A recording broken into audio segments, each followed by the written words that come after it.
bookish besties, and welcome back to my channel, and welcome to a new weekly reading vlog. I have a bunch of fun stuff planned for this reading vlog. First, I'm going to give you an update on the Sword of Kaigen, which is my current read.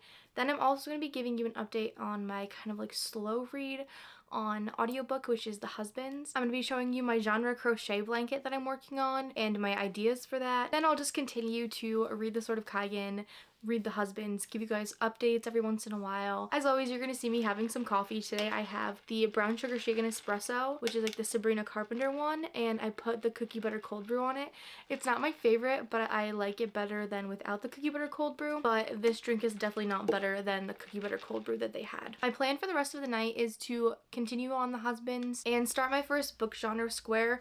So I'm going to explain the book genre blanket real quick. In my reading journal, which I don't have on me right now, did a little spread, and for every different genre there's a specific color that I'm corresponding to that genre. Whenever I finish a book of that genre, then I'm going to be crocheting a granny square that will go into a large blanket at the end, but I'm going to be crocheting a granny square for each book, and that color will correspond to the genre that it was. So right now I'm reading the Sword of Kaigen, and to get a little bit ahead of myself, I'm trying to crochet a granny square for the Sword of Kaigen because I'm going to be finishing that soon. So my fantasy color is blue.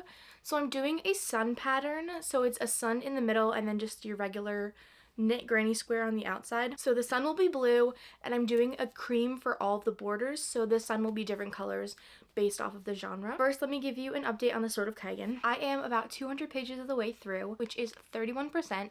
I'm reading this one very slowly, but I'm really having a really good time and I'm enjoying it so much. Let me give you the gist of the book. So we have the two main characters, Mamoru and Misaki, so we're getting both of their perspectives / point of views, even though it's through third person. Mamoru is a 14-year-old boy in this story, and Misaki is his mother. The village that Mamoru lives in is very traditional warrior style, where they still have the old ideas of women can't fight, men are the rulers of the house, men are the only ones that can fight, women have to stay home and bear children or they're worthless. And the rest of the world has evolved from that kind of way of thinking. The rest of the world has satellites, cell phones, the women are exceptional warriors. So the rest of the world keeps evolving, while Kaigen, more specifically Takayubi, where Mamoru is stuck in the past. That's where our other main character, Misaki, comes in. She's the mother, and she has 4 children and is in a loveless marriage with Takeru from Kaigen, but she lived overseas and went to a very advanced non-traditional school where she learned to fight. So she is a very great warrior and fighter, and back in the day she was a vigilante with some of her friends where they would basically fight crime. And she had to leave that all behind because her parents were more traditional, again from Kaigen. They put her into an arranged marriage with Takeru, obviously. So we have her story of having to leave her greatest love, which was fighting, behind. She had to become a mother and a wife, which she never wanted to be, and she basically became depressed after she had children and married Takeru and was in a very bad space. Now Mamoru befriends a boy that is not from Kaigen. He tells Mamoru that the history that Kaigen is teaching them is actually fake, and he shows him a lot of proof, and they go through some things together where there's more proof that Mamoru sees. So his entire way of living and thinking is shattered. So he has to basically reform his opinions on the empire, on the people that he is surrounded by, and on the way he is supposed to live his life, which is to defend the empire without even thinking a second thought. And it comes into question whether his family is actually this family of great warriors, which is the only thing he prided himself on. That's where I'm at right now. I think it's going to start getting very action-packed soon, and I can't wait for Misaki to fully embrace her badassness again and to be the amazing warrior that she once was. And I can't wait for Mamoru to come into himself and overshadow his father, because his father is not necessarily a bad man, but he's also not a good man. He's very absent, just not a very good guy. This book is also very gruesome in some ways because of the way they treat the women. Misaki goes through some fertility issues, and her father-in-law treats her very awfully. There's this one scene where she basically picks herself up after she has a miscarriage, and she drags herself to him to bow and apologize, and he hits her, and it's just so gruesome but powerful and impactful because we know that that's awfully wrong, and she knows that she shouldn't be treated that way, but that's the traditional way that women were seen in this scenario. So it's very, very gruesome, and it was awful to read, but it was very impactful to show that that's how women can be treated. Moving on to the other book that I'm reading slash listening to, I'm reading The Husbands on audiobook. This one I've just been reading over the past couple of weeks. I just keep checking it out on Libby, and I normally listen to it a little bit at work, and I listen to it when I get my nails done. I still have 8 hours left of this audiobook, which I didn't know, so I'm only 2 hours in, but the basics of the audiobook is this woman comes home from a hen night, which is a bachelorette party, and one of her really good friends is getting married. She comes home, there's a man in her apartment. He calls himself her husband, and she's really confused because she has never been married. She's not even dating anyone, but she goes into her apartment and she sees that there's pictures of them on the wall. She goes on her phone. There's pictures of their wedding. She talks to all of her family and friends, and they all know and love him. So she's extremely confused at this point. She thinks she's going insane, and then all of a sudden he goes up into the attic and he comes back down and he's a different man.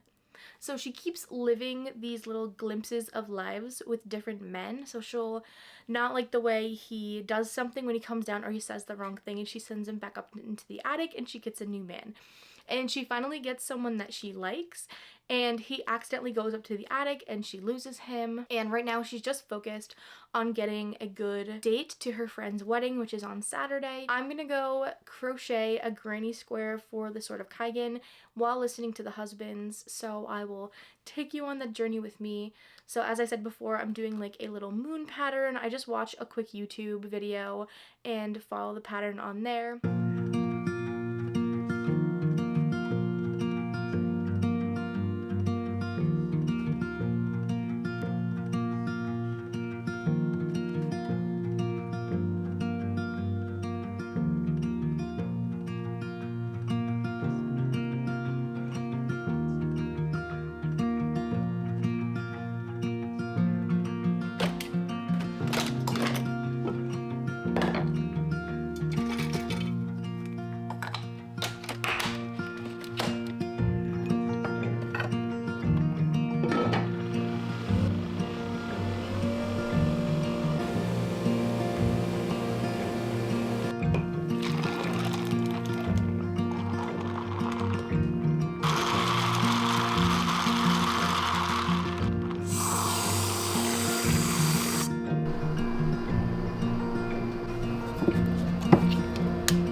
It's been a few days since I've talked to you, but I have made so much progress in Sword of Kaigen. I think last time we talked I was on page 200, and now I'm on page 488. I've been non-stop reading this. I'm completely obsessed. I think this is going to be my first 5-star read of the year, and that's so exciting because I love starting off my year with a 5-star.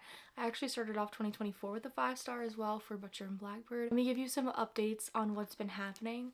So the first 200 pages of this book was basically an introduction to the world, the magic. It was an introduction to our two main characters, Mamoru and Misaki, and it was building this tension. They were using Mamoru's character to build this distrust in the empire and also in the traditionalism of like the feudal Japan they're living in. And they were also building Misaki's backstory because she was like this badass, almost like rebel where she was. So they were developing her as a warrior as well, because right now she's just turned into a typical housewife. I can't talk too much about basically what happens from page 200 on because there are massive spoilers, and if this one part is spoiled, it's the most heart-wrenching part of the book and like the most unbelievable thing to happen. So I'm not even going to like mention anything because that's like, I feel like that's like what is making this book memorable, but also making it soul crushing. So I'm not gonna like do any spoilers or talk too much about like the middle or even where I am at right now. I'm just gonna give you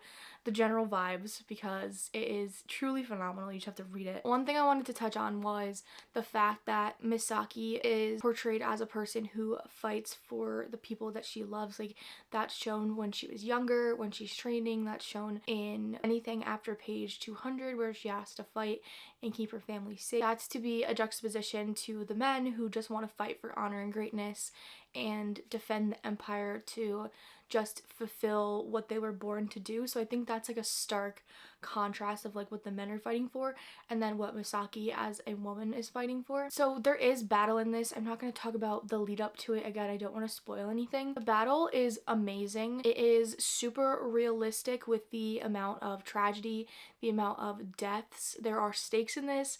Nobody is safe in this book. The depiction and the fighting is extremely realistic and not sugar-coated in any way. Through the battles, we get to see the uniqueness of the magic system. And the magic system, like I've said before, is basically Avatar: The Last Airbender. This particular village that they're living in of Takayubi, they manipulate water and ice. But it's really cool to see what they can do. They can use it extremely precisely to basically like strike down their enemies from so far away with like little needles, but they can also use it in these big like flashy ways.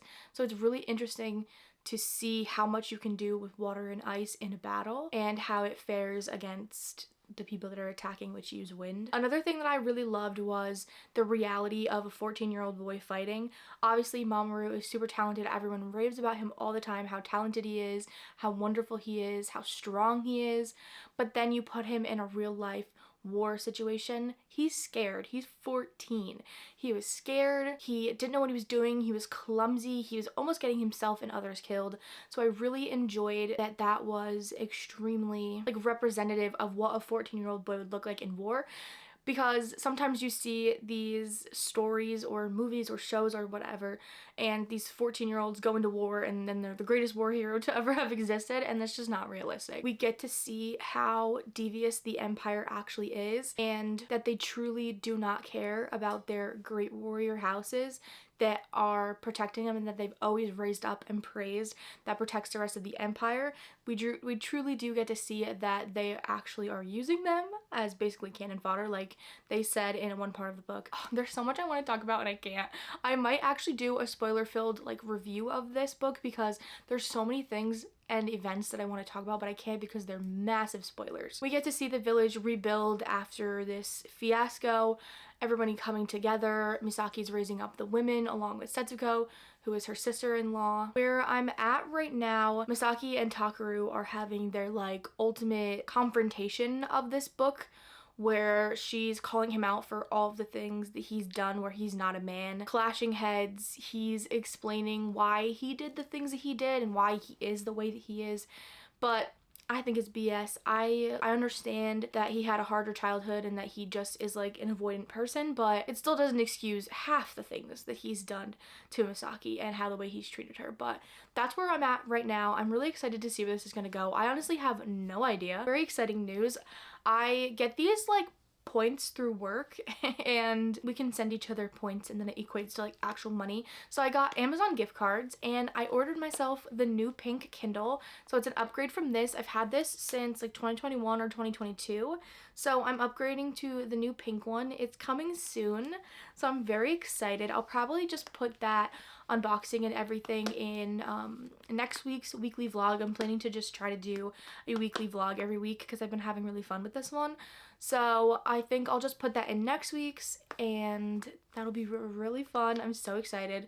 I already got like the new clear case because it's a little bigger. It's the pink signature edition, so it's gonna be faster. I debated between that one and the Color Soft for a long time, but I just don't think the Color Soft is properly worth it yet. So I'm gonna wait and see when they come out with the next generation of that. So I got the pink one. I got the new clear case, I got a bunch of stickers, I got a new pop socket, so I'll be very excited to show you guys that when that gets here. I'm gonna read more of the Sword of Kaigen because I need to finish this. I only have like 120 pages left, I think, so my plan is to finish this today, give you guys a final update, and end out this vlog. I also have some updates on the husbands. I was listening to it the other night while I was crocheting. There's nothing too crazy going on. She is obviously in love with the one guy, Carter, but then he goes upstairs into the attic and he disappears, so she's very heartbroken. But she winds up in this life where her husband is very, very, very wealthy, so she's kind of living out her luxurious dreams right now in like this very big house, and she just doesn't even have a job and she just does whatever she wants. But she then realizes that the men that she's past been married to, like through the attic, are actually all like real people. Like the attic's not just making them up, like it's pulling like men from real life. This book is completely stumping me. I feel like the plot is all over the place and I'm not really loving it, because I know that it's just supposed to be a story of like, what if you made all these different decisions and how different your life would be from there. I think it's gonna be like a 3-star, be a 2.5. I have my coffee here. It is a caramel crunch from Wawa, something like that.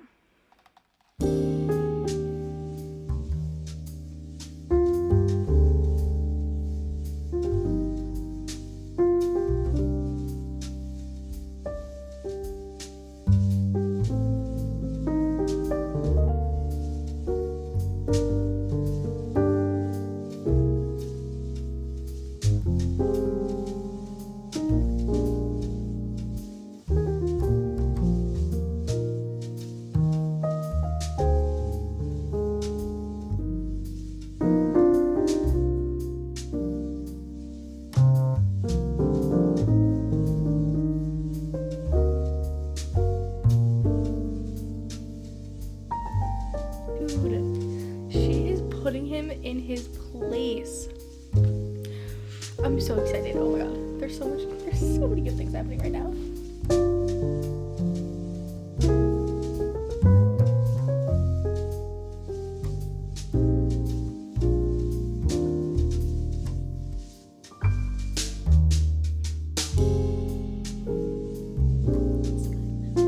This part is amazing. I wish I could talk about it. Literally this line from him, "What are you?"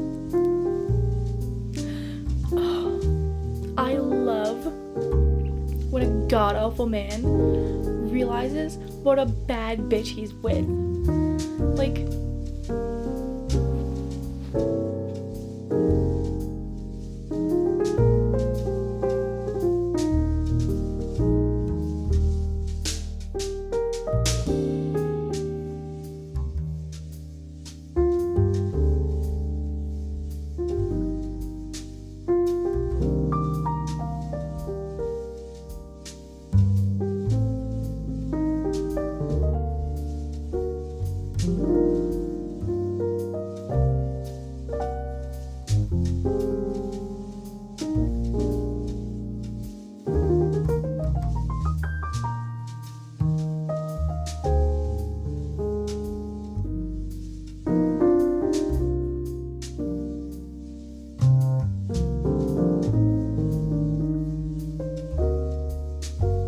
getting Tucker's point of view for the first time.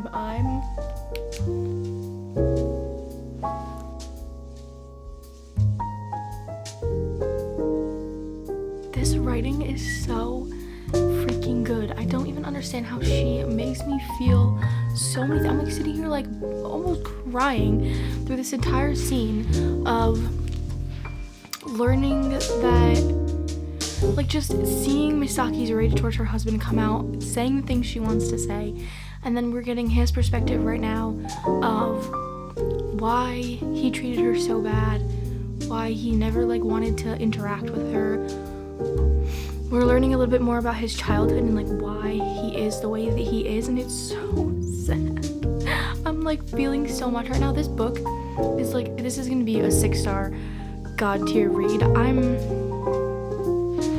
thoroughly not okay right now, but like, I wish I could read you guys some of these quotes, but they would definitely give stuff away, and I don't want to give anything away because it just takes, I know it would take away the impact of this story, so I'm just gonna keep freaking out internally. It's just such like lyrical It's not really purple prosy because it's still very simplistic, accessible writing, but it's very lyrical and it's just full of so much emotion that like it just gets into you. Like I can't.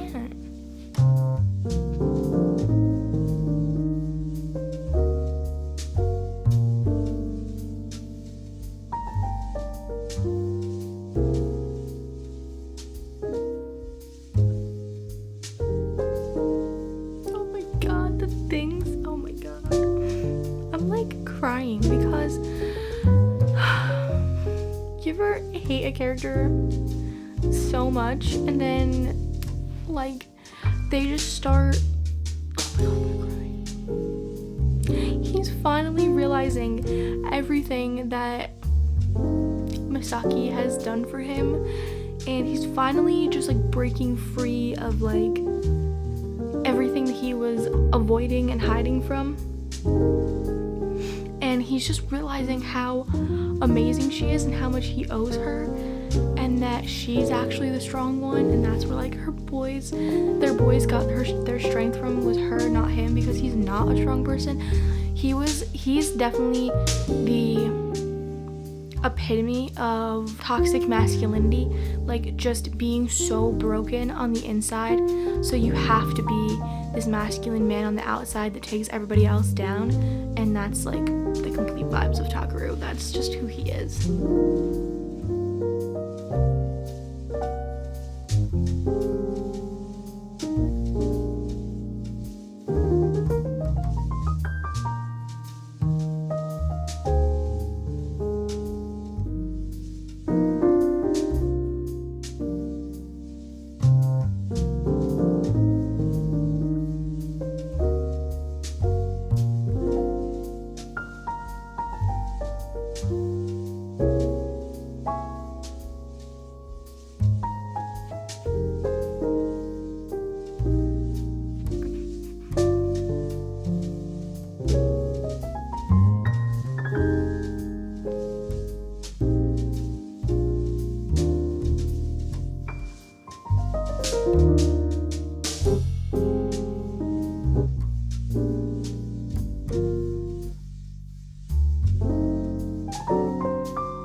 I'm here with my final thoughts on the Sword of Kaigen. I finally finished it last night. It was too late to give you guys an update, so I'm gonna do that right now. Nothing much happened after you guys literally watched me almost in tears. That was like the main resolution of the story. The last like 150 pages was building larger threats and resolving some of Misaki's like major regrets in life that didn't have to do with Takeru, her family, and Takayubi village. So we do see Robin again, and a lot of things between them finally come to a close.